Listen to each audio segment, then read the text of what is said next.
Country में shift कर दिया जाएगा। जो बीआरपी है ना वो 31 दिसंबर 2024 से ना मिलना बंद हो जाएगा। ज्यादा से ज्यादा ऐसे लोगों को पकड़ो, उनके ऊपर छापेमारी करो जो कैश इन हैंड जॉब कर रहे हैं। और hello everyone, how are you all. यार यूके में जो भी इलीगल तरीके से जो स्टूडेंट या फिर इमिग्रेंट्स रह रहे हैं उनके लिए एक बैड न्यूज़ है।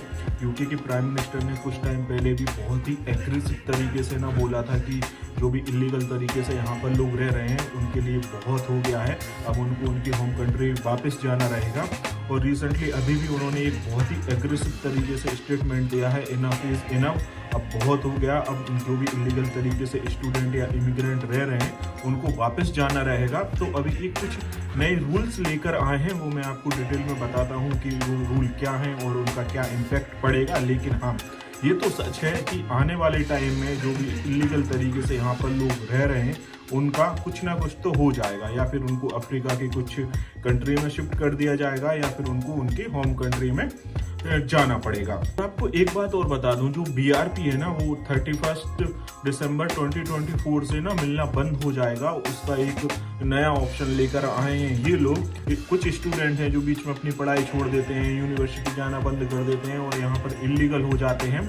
तो इन सबको ना एक तरीके से इन पर पाबंदी लगाने के लिए ना बीआरपी का सिस्टम ही क्लोज करने वाली है यूके गवर्नमेंट। ये बात मुझे तब पता चली जब मेरा नया वीजा आया और उसके साथ जो लेटर आया था ना उसमें डिटेल में लिखा हुआ था कि 31 दिसंबर 2024 के बाद बीआरपी नहीं मिलेंगे, उनको डिजिटल तरीके से वो कर देंगे।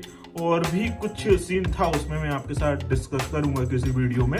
लेकिन अभी बात करते हैं उन लोगों के लिए जो यहाँ पर इलीगल होने वाले हैं या इलीगल हो गए हैं, तो उनके साथ क्या होगा और उनको कब तक अपनी होम कंट्री वापस जाना होगा। गाइस, इस वीडियो को लाइटली मत लेना। तो गवर्नमेंट ना 3 रूल्स लेकर आई है, मैं आपको तीनों रूल्स के बारे में बताता हूँ डिटेल में।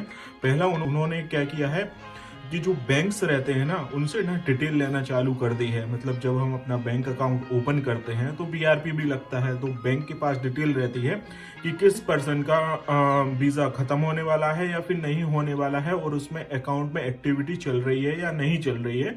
तो गवर्नमेंट जो भी छोटे बड़े बैंक हैं यूके में उनसे डिटेल ले रही है और फिर उनको ट्रैक कर रही है।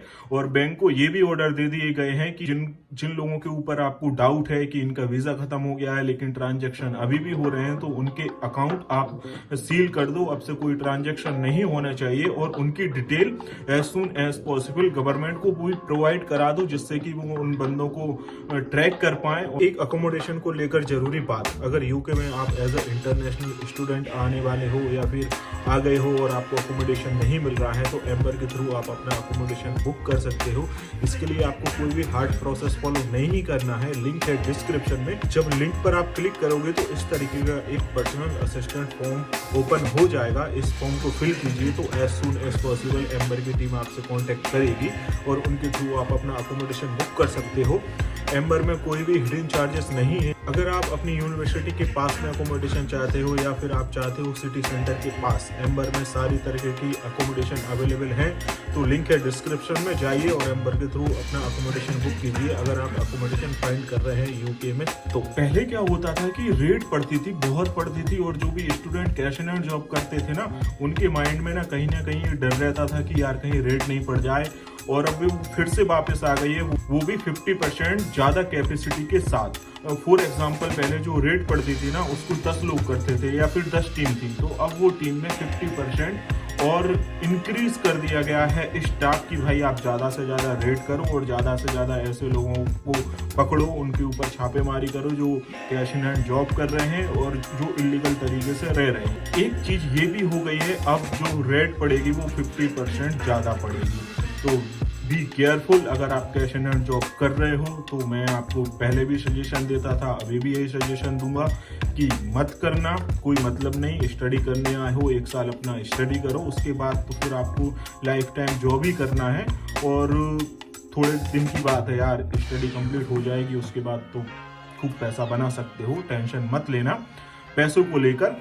तीसरा जो रूल आया है वो एम्प्लॉयर को लेकर आया है। अगर ऐसा कोई बंदा किसी एम्प्लॉयर के पास काम करते पकड़ा जाता है जिसका वीज़ा ख़त्म हो गया है, जिसका वीज़ा एक्सपायर हो गया है, या फिर वो किसी ना किसी तरीके से यूके में इलीगल है, या फिर वो स्टूडेंट है और 20 आवर्स से ज़्यादा वीकली काम कर रहा है, तो उन एम्प्लॉयर के ऊपर 10,000 पाउंड का फाइन लगेगा और लाइसेंस भी उनका क्लोज कर दिया जाएगा।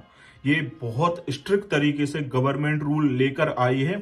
और आप ऋषि सुनक का जब स्टेटमेंट सुनोगे ना पार्लियामेंट में, तो उनके वे ऑफ टॉकिंग से समझ में आ जाएगा कि ये बंदा कितना सीरियस है इस चीज को लेकर। तो गवर्नमेंट बहुत स्ट्रिक्ट हो गई है, जो भी यहाँ पर इलीगल तरीके से रह रहे हैं, अभी नहीं तो कुछ टाइम बाद उनको वापस अपनी होम कंट्री जाना ही पड़ेगा। तो आप बिल्कुल भी अगर ऐसा कुछ प्लान कर रहे हो तो मत करना, क्योंकि एक बार अगर आपकी वीज़ा फाइल खराब हो गई, एक बार आपके वीज़ा पे ये इलीगल वाला स्टैम्प लग गया, तो आपकी फिर लाइफ का कुछ नहीं हो सकता बाहर। मतलब कि आप कनाडा जाओगे, ऑस्ट्रेलिया जाओगे या फिर कहीं भी जाओगे, तो फिर आपको वीज़ा भी नहीं मिलना, और अगर इनकेस मिल भी गया तो आपका कोई फ्यूचर कहीं पर भी अच्छे से नहीं बनेगा। तो इस बात का ध्यान देना, लाइफ एक ही बार मिलती है, तो अपनी फाइल खराब मत करना। सो ये एक अपडेट थी, मैंने सोचा आपके साथ शेयर कर दूं। अगर वीडियो पसंद आए तो प्लीज़ वीडियो को लाइक और चैनल को सब्सक्राइब